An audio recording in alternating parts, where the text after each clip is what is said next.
Skarsnik, the warlord of Carrick 8 Peaks, also known as the most useless runt of a legendary lord in Total War Warhammer 3.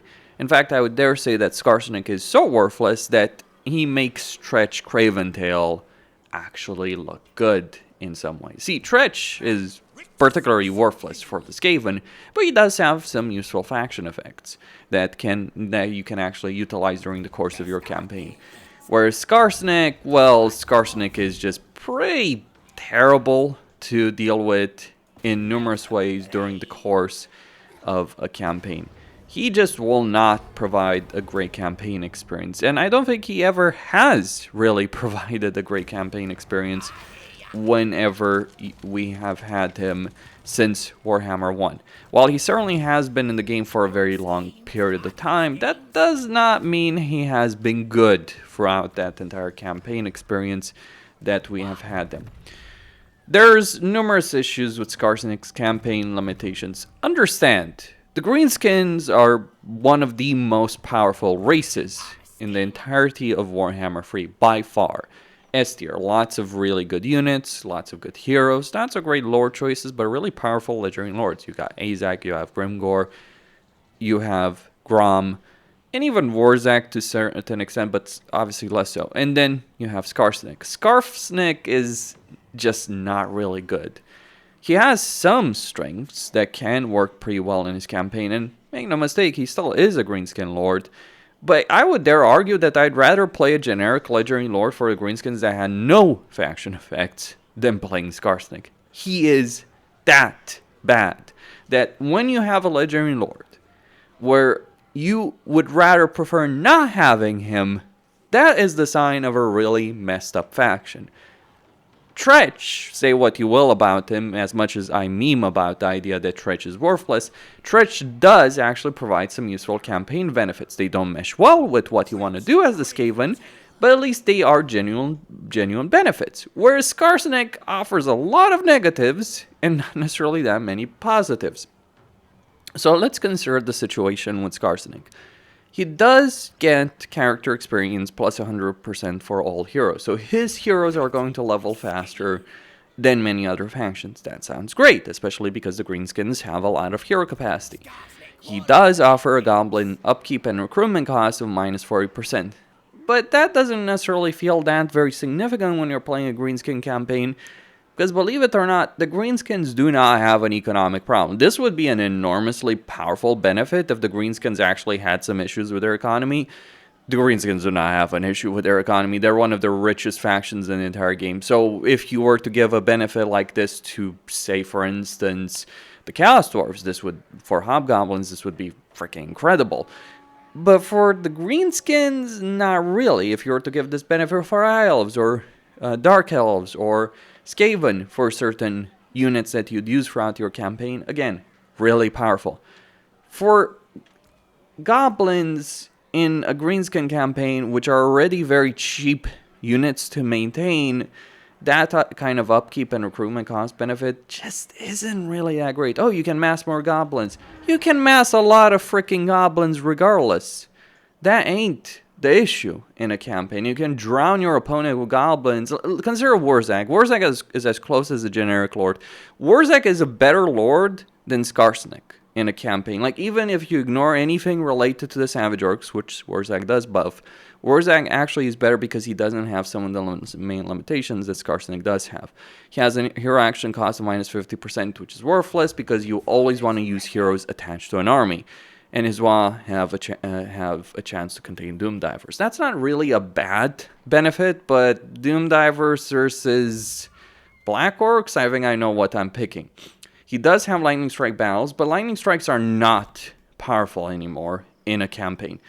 When I say Skarsnik is worse than a generic lord, I'm not even joking on this subject. Like, I would rather get the generic lord than Skarsnik. Now, the reason is that you look at his special skill line, okay, there's some buffs and debuffs. Oh, you get the ability of stealing 25% of the experience earned by other lords. This is not a positive. This is not just worthless, this is a giant detriment to your entire campaign experience. This is how bad this guy is. The reason is, in Warhammer 1 and 2, where you had limited armies, taking that experience away from other lords kind of was beneficial, because you would get the super powerful Doomstack, which would fight a lot of armies on its own. In Warhammer 3, especially as a Greenskins, and especially, funnily enough, as Skarsnik, who has the ability of getting the real Goblin Tide, this is actually a skill you never, ever in your entire campaign experience you want to recruit.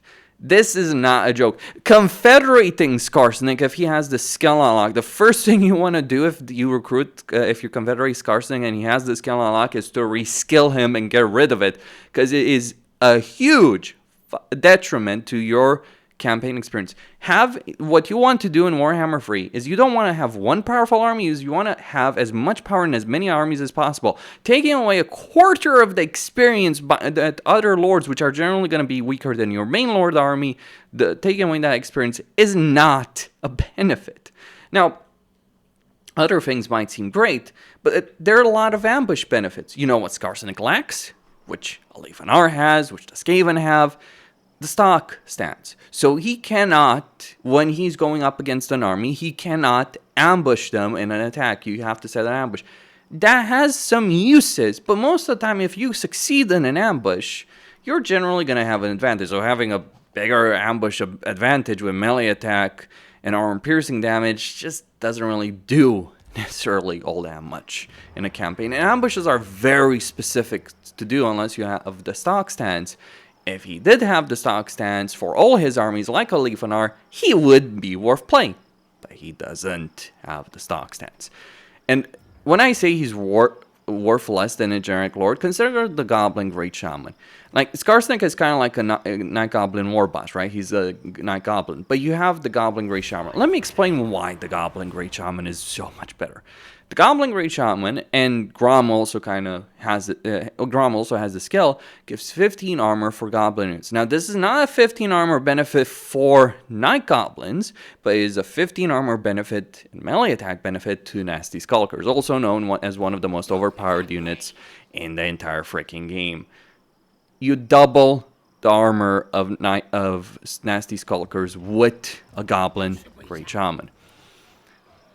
So I emphasize, this guy is worse. Yes, worse than a generic lord. He's worse than every other greenskin lord. He's worse than a generic lord. And his faction effects, the only positive is he can recruit more goblins and get more experience for his heroes. That is it. But here's the kicker in a Skarsnik campaign. And there's multiple issues that you're going to have. One, your armies and your garrisons, remember that point, your garrisons do not contain any orcs, and never will. That's a real issue, because Night Goblins can be useful in certain situations, but more often than not, unless they're Night Goblin archers, pretty worthless. Like Night Goblins in melee, not really a unit that's worth using in a campaign in any kind of situation. They have some poison attacks, but you look at their stats, they're pretty crap. They're just not going to achieve all that much. And when you're considering their benefit in a campaign. And oh yeah, you can get the fungus flasks to use Skarsnik's death juices. Still, again, not worth it. Nasty Skulkers are better units. Like, if we had garrisons with Nasty Skulkers in them, I wouldn't complain about it. But no, we have Night Goblins in them. And again, that doesn't change. Furthermore, you cannot recruit orc units in this campaign. And there's the issue. The only way to recruit orc units is they can only be recruited in Carrick 8 Peaks. It's not like you take Carrick 8 Peaks and can recruit orc units. No. On a faction level, you can only recruit them in Carrick 8 Peaks. The problem with this, Carrick 8 Peaks is in a province with only 2 settlements. When it had 4 settlements and Greenskins had multiple recruitment slots for each settlement in the province, okay, but when it only has 2 settlements, your recruitment potential is going to be severely limited in campaign. And the way you do it is you build a settlement that in order to get big guns, you require tier 4. In order to get black orcs, you require tier 5. To explain why this is ridiculous, you look at a barracks chain. I'm going to point this out. Barracks Chain, the regular one, goes to tier 4. Every other greenskin can recruit Black Orcs at tier 4, as opposed to tier 5. So you have the slowest ability of recruiting Black Orcs and Big Guns of any greenskin campaign. Why does that matter, you might ask? I mean, surely Nasty Skulkers are good. They are.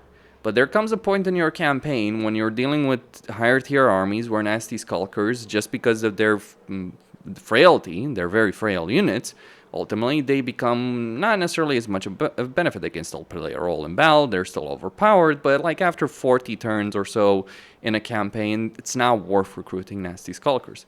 There are alternatives in a campaign as the Greenskins, but while Trolls, Arachnaroks, and others are useful, what you really want to do is get a bunch of Black Orcs. That's what you want to do in a campaign. Not Savage Orcs, Black Orcs. And yes, Savage Orc Big Guns and all that are available in Skarsnik's campaign, sure. But without the Black Orcs in particular, with their high level of armor, high durability, you are at the significant detriment. So you have a campaign that is worse in virtually every way you might imagine it, with the exception of the fact that you can wipe out Forgrim very quickly enough. That's about it when we're talking about that. So you can have a reasonably safe early game, but that's not really something I'm going to give any Greenskin Legendary Lord praise. Oh, the Greenskins have a powerful early game. Yeah. You could have a freaking potato as long as he was a Greenskin Lord, and they would have a strong early game. Because that's what Greenskins would be. Like, you could literally just play a campaign where you start with a Lord like this, with no units, and you'd still do well in a Greenskin campaign. No one's winning any prizes for doing well in the early game as the Greenskins.